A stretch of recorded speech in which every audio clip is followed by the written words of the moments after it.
Can Meghan really keep her father cut off?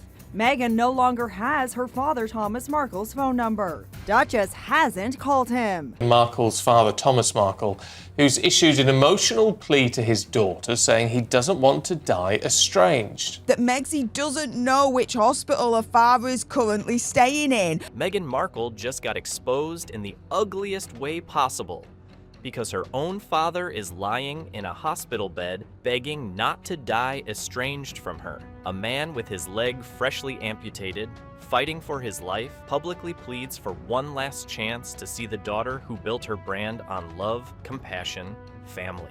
And while he's hooked to machines praying for a phone call, Meghan's team claims an email to a dead inbox counts as reaching out. Such a convenient lie. The 81-year-old told the Mail on Sunday, "I don't want to die estranged from Meghan. I want to meet my grandkids." He has never seen Meghan and Harry's 2 children. Meghan's spokesperson insists she did reach out to her dad, but now Meghan's half-brother is coming forward to say that's just not so. Thomas Markle, Sr. now faces the most fragile moment of his life. At 81 years old, he lies in a hospital bed with his leg amputated below the knee, recovering from emergency surgeries after a serious blood clot. His body is weak, his future uncertain, and doctors have warned that survival is not guaranteed. It is a moment no family wishes to face. A father with limited time, hoping for one final bridge to be rebuilt. Did Meghan Markle really reach out to her father during his life or death medical crisis? She says yes, but her father says no. From that hospital bed, Thomas delivered a message that cut through headlines and PR statements like a blade. He did not ask for sympathy, fame, or public attention. He asked for something far simpler and far more human. He asked to see his daughter again. His words carried the weight of a lifetime. "I don't want to die estranged from my daughter." Oh, Meghan Markle reached out to her father. Okay, funny he didn't get the message. This is a father who kept the same phone number for 7 years, believing one day it might ring with her voice on the other end. He waited through silence, through distance, through the years between them.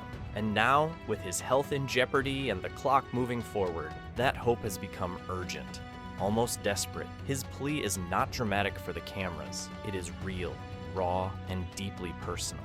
Understood, but it's being claimed she doesn't have a number for him and he doesn't have his mobile with him. Meghan's camp made a public claim that she reached out to her father after surgery. Many expected a phone call, a message to his bedside, or even a short video connection. Anything with a human voice attached to it. The surprising reality is simpler and far more striking. A single email was sent. No confirmation of a call. No record of speaking directly. Just one message placed into an inbox that Thomas reportedly hasn't used in years. She didn't call him, she emailed him. Sources say that's because the Duchess of Sussex doesn't have a working number for her father, so email was the only option for her. Meghan's half-brother is sending this message directly to the Duchess. I don't believe you don't know the phone number. I don't believe it. It's just a bunch of horse malarkey. This detail landed with the force of a headline. One gesture presented as reconnection, yet unable to reach the man waiting for it. His phone number remained the same, unchanged for 7 years, always available to her. An open line to a father hoping for one moment of contact, one word, one voice. An email, cold and silent, carries none of that weight. Tried to ring him, it doesn't sound like it, but it does appear that she emailed him on Friday, and he's saying, well, he doesn't really use email. She's saying, well, that's the email address he gave me. Terrible mess. For a father recovering from amputation, a message needs to feel alive. A voice, a ring, a moment shared across a phone line. That is what creates connection. The reported email did not offer that warmth, that presence, or that bridge. It landed like a missed heartbeat, recorded as contact, but not felt by the man it was meant to reach. Thomas waited. The world watched, and a single unread email became the centerpiece of an enormous global conversation. She's been calling around Philippines hospitals trying to find her father. Well, look, I've got Thomas Markle's Jr.'s phone number. I could find out what hospital he's in probably 5 minutes. What happened next turned the entire story upside down. While reports circulated that Meghan was calling hospitals across Cebu trying to locate her father, the internet found him first, not through leaked files, not through secret sources, but from a photograph of his hospital gown. One logo, UC Med, revealed everything. Within minutes, strangers online identified the exact hospital, University of Cebu Medical Center, Mandaue, Philippines, a global search solved by a single image. Wanted to speak to her dad. She could get hold of Thomas Markle Jr. Well, and her lawyers are regularly in touch with Samantha Markle, her half-sister. Exactly. Then the hospital itself stepped forward, and the statements were impossible to ignore. Staff confirmed Thomas Markle Sr. is a VIP patient, well-known and carefully monitored.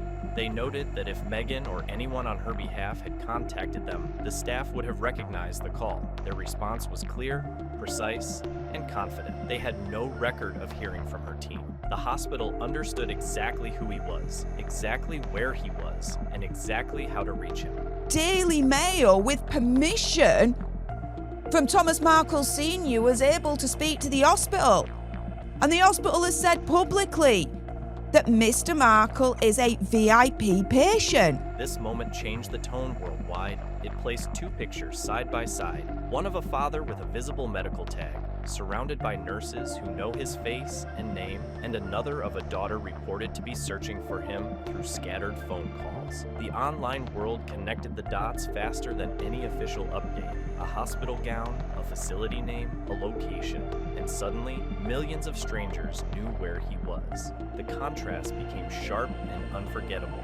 The world discovered Thomas Markle's hospital room through pixels. His daughter, with every resource available, still appeared to stand outside the door. Thomas Markle's family tell me there has been no contact between Meghan and her father following his leg amputation. This is just disgusting. As soon as public focus turned to Thomas, the story around Meghan changed. First, the message was simple. She reached out. When the email details surfaced, the narrative evolved into claims she was calling hospitals in the Philippines. One explanation became two, then three, each one arriving as pressure increased. The pattern was clear. The message kept shifting, but no direct contact was confirmed. A father waits in recovery. The world follows each update, and the strongest statement still missing is a single line. She spoke to him herself. Every new version of events appeared louder than the last, yet none carried proof of a conversation. Trying to shill this familyless Christmas show on Netflix, and her dad, her actual family member, lonely, scared, in a hospital in a foreign country, losing limbs. Meghan's public image has been built on warmth, connection, and handwritten compassion. Her Netflix holiday special leans into family, meaning, presence, a celebration of closeness. Yet, while millions stream that message of togetherness, her father faces recovery alone, speaking his hope to reporters instead of to his daughter. The contrast is sharp, undeniable, and visible to the entire world. She places thought into gifts, aesthetics, special moments. She designs celebrations with personal meaning. These same skills, attention, planning, intentional care, could translate into a phone call, a plane ticket, or even a brief voice note to the man who raised her. And people were reaching out to me, and I said, I'll wait for Thomas Markle Jr. to confirm it. He'll show us phone records. He'll have the receipts. The tools exist. The distance remains. Thomas Markle Sr. has been clear in his interviews. He did not receive a call, a message, or direct contact from Meghan. He says his phone never rang, and the email never appeared in front of him. His voice carries the weight of someone still open to reconciliation, yet still waiting for it to take shape. His son, Thomas Jr., shares the same position. He reports no communication, no outreach, no signal from Meghan or her team. His sister, Samantha, echoes that sentiment as well. She confirms no phone call was made, and no real attempt was delivered to Thomas beyond the email that never reached him. Thomas Markle, have you heard from your daughter? No. Has she called? No. Have you had an email? No. Their statements align with hospital confirmation and align with Thomas's own words. The evidence they present forms a single, uninterrupted picture. Not one direct conversation has taken place. The absence of connection speaks louder than any press release ever could. Samantha Markle issued one of the coldest, sharpest lines in this entire story. If Meghan shows up, she will be searched. No cameras, no microphones, no Netflix moment disguised as forgiveness. This won't be a publicity backdrop or a final scene redemption arc. If Meghan walks through that door, it must be as a daughter, not as content. The message is blunt. If you come to reconnect, not to record. Their father is recovering from amputation, not filming a special. This time, the spotlight stays outside. Megsy is a tragedy ghoul and a disaster tourist. Yeah, she has no issues doing all of that. Commentators online didn't hold back. They used a label that spread like wildfire. Disaster tourist. The argument is simple and brutal. Meghan has flown to Uvalde after a school tragedy, walked fire-damaged streets in California, appeared at memorials and scenes of grief, all when cameras were present, when the moment was visible, when sympathy could be seen and shared publicly. Meghan says she's not sure if it's true or not. Instead of saying, hey, you know what? If this is true, please give my father some space. I imagine that this is a very traumatic time for him, which she has not done since 2016, 2018. Now the contrast stands in full view.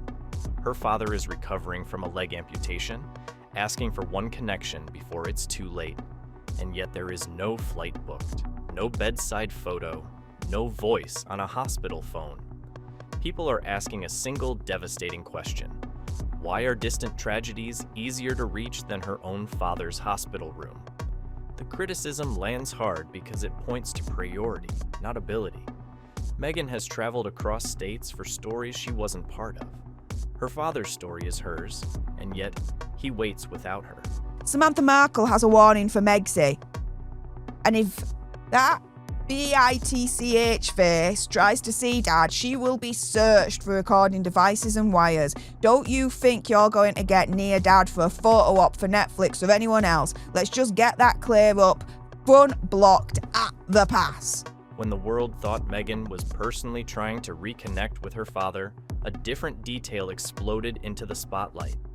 Instead of dialing Thomas Jr. or Samantha, the two people who could tell her where her father was in one sentence, she reportedly contacted the Daily Mail. A daughter searching for her father didn't start with family. She started with media. Journalists, not blood. Headlines, not home. One choice, and suddenly, the story looked less like concern and more like a press strategy shaped for the public eye. Harry and Meghan are dishonest, in my opinion. They lie. They lie to look better. The image becomes even sharper when money enters the frame. Thomas Jr. says, surgery costs are not fully covered by insurance. Yet Meghan lives in a California estate worth more than most cities, surrounded by wealth that could transform her father's recovery in moments. Even without reunion, she could quietly pay his medical bills. No cameras, no press release, no spotlight. Just one transfer, one signature, one human gesture. A father faces hospital invoices while his daughter signs production deals and brand contracts. Healing isn't always emotional. Sometimes it's practical, and the power to help sits in her hands untouched. The holiday special of With Love, Meghan. Such an important time for family and friends. Yeah, what about your family? What about your dad you haven't spoken to for 7 years just because he posed for some pictures for the paparazzi? Then came the moment no PR team could cushion or rewrite. A Los Angeles storefront put Meghan on public display as villain of the year. Not misunderstood, not misinterpreted, villain.